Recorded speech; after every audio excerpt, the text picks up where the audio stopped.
Hi, I'm Dwight Mihalicz, President of Effective Managers. Thank you very much for joining me on part 3 of the series that we have on accountability. Let me just get my screen shared here. And we're right there. So, accountability. We started this series with the first one on what is accountability, and then the second part was why does accountability matter? So today, the question on accountability is, where does accountability come from? Thank you very much for joining me. I'm just delighted that you're able to join in this series.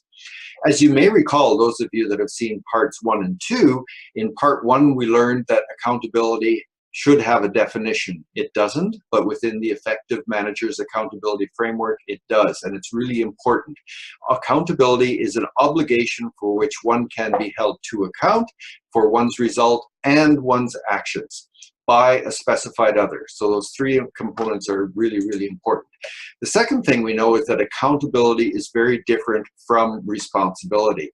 Let me just increase this picture here a little bit so you can see a little bit more of what I'm talking about as we go through this. I'm not going to get into the details of this. Please watch part 1 if you're interested in that. So today, in terms about where does accountability come from, it has to start with the board. Now, I realize it's a little bit different in a privately held company, but we will come back to that.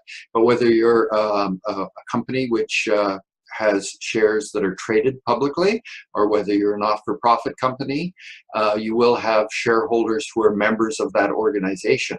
So as members of the organization, they own that organization. If I'm a member of the Heart Foundation, I pay my membership every year, and as that gives me a right as a member. If I'm a shareholder, I've bought shares in the company, that gives me a right as a member. What we do as members is we come together once a year to an annual general meeting, and at that meeting we elect a board of directors. And that board of directors is given the accountability to run the organization between meetings of the shareholders or the members of the organization. So that board of directors is given the accountability to run the organization. And as part of that accountability, it changes from organization to organization, but it includes things like approving the strategic plan, approving the budget, appointing the auditors to make sure that everything is in place, and appointing a CEO.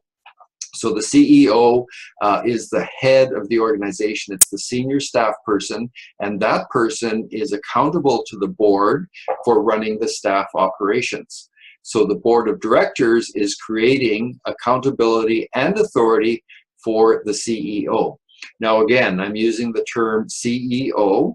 That will change from organization to organization. It might be a president, it might be a secretary general in some of the not-for-profit organizations, it might be owner, which brings me to the other point that I said I would come back to. So if I'm the owner of an organization, I may not have a board of directors. It's recommended that at least you have some kind of a board to provide you advice and guidance, but they may not have any authority. But if I'm the owner of an organization, I would have that accountability and authority for running the organization. So you could think of all of these 4 boxes as contained within the owner of the organization. If I'm with a privately held firm, those private investors will have some kind of a mechanism for creating the accountability and authority to me as the head of that organization for the work that I need to do. So from now on, we're going to use the term CEO. That's the individual who's accountable for the operation of the organization, whatever the title is that that person is being used. So the CEO then, if you think about the work of the CEO and accountable for producing the results, is not going to be able to do all of that work themselves. So the CEO is going to have to put in place a staff organization. So in the same way that the board has delegated accountability and authority to the CEO for work in the whole organization, the CEO needs to then figure out, how do I break up and delegate different pieces of my accountability and authority to those different parts of the organization so that I can meet the commitments that I have to the board in terms of the accountability and authority that has been delegated to me. So I put together this model staff organization. Of course, this is a lot simpler than you would see, but we have the head of the organization, the CEO is up here.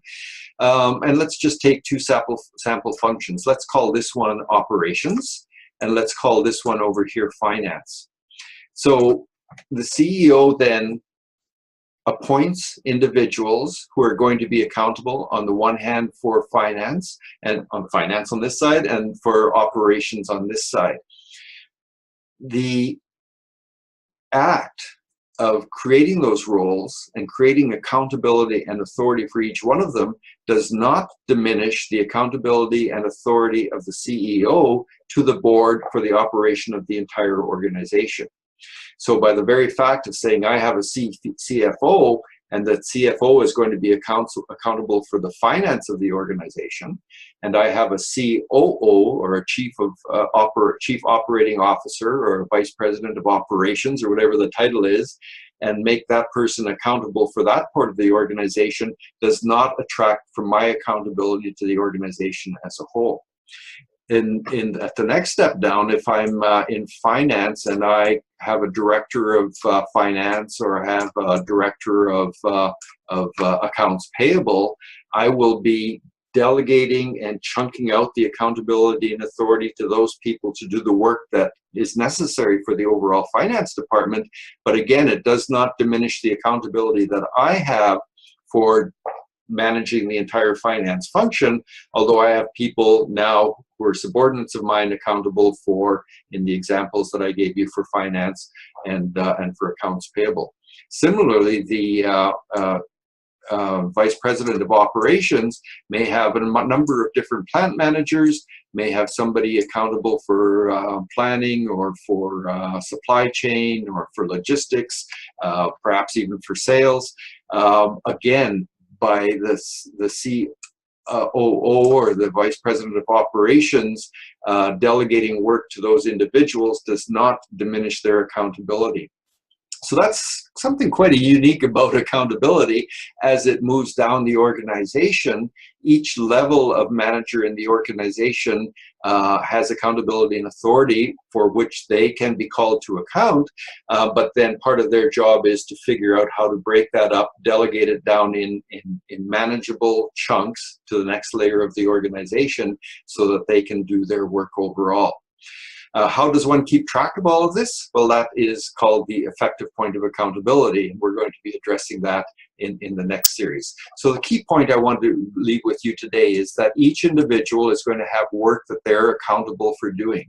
The CEO is accountable to the board for developing and delivering the strategic plan.